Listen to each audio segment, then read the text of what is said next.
ایک حدیث میں آتا ہے جو شخص 3 کام کر لے جنت کے 8 دروازوں میں سے جس سے چاہے گا اس میں سے داخل ہو جائے گا، اور پھر جس حور سے نکاح کرنا چاہے گا اللہ اس کا نکاح اسی حور سے کر دے گا۔ کام 3 کرنے ہیں۔ پہلا کام بڑا مشکل ہے لیکن فضیلت بھی تو بہت بڑی ہے۔ پہلا کام آپ نے فرمایا اپنے قاتل کو معاف کر دینا۔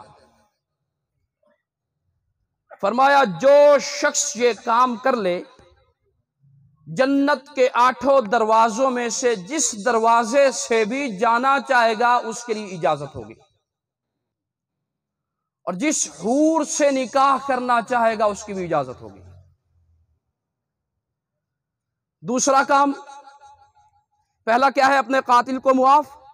دوسرا کام، کسی کا قرضہ ہے خفیہ طریقے سے جا کر ادا کر دے۔ کوئی غریب ہے قرضہ نہیں دے سکتا، اللہ کے نبی نے فرمایا کوئی جا کر اس کا خفیہ قرضہ ادا کر دے، میں محمد اسے جنتی ہونے کی بھی بشارت دیتا ہوں، اور ساتھ یہ خوشخبری بھی دیتا ہوں کہ جنت کے 8 دروازوں میں سے جس سے چاہے گا داخل ہو جائے گا۔ اور اگلی حدیث کا حصہ کیا ہے فضیلت میں؟ کہ جس حور سے نکاح کرنا چاہے گا ہو جائے گا۔ تیسری بات بڑی آسان ہے، فرمایا ہر نماز کے بعد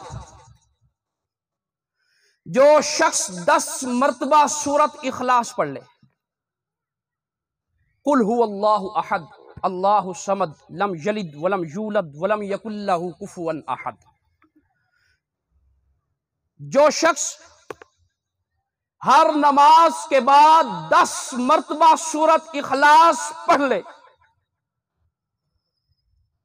اللہ کے نبی علیہ السلام نے فرمایا ایسا شخص جنت میں بھی جائے گا، اور جس دروازے سے جانا چاہے چلا جائے گا، اور جس حور سے نکاح کرنا چاہے گا ہو جائے گا۔ حضرت ابو بکر صدیق رضی اللہ تعالی عنہ بیٹھے تھے، پوچھا یا رسول اللہ ایک بات پوچھنا چاہتا ہوں، عرض کرنا چاہتا ہوں، آپ نے 3 باتیں ارشاد فرمائی ہیں، اگر کوئی شخص ان میں سے ایک پر عمل کر سکے تو اس کے لیے فضیلت ہے کہ نہیں ہے؟ اللہ کے نبی علیہ السلام نے فرمایا ابو بکر مبارک ہو، ان 3 کاموں میں جو شخص ایک کام بھی کر لے اس کے لیے بھی یہی فضیلت ہے۔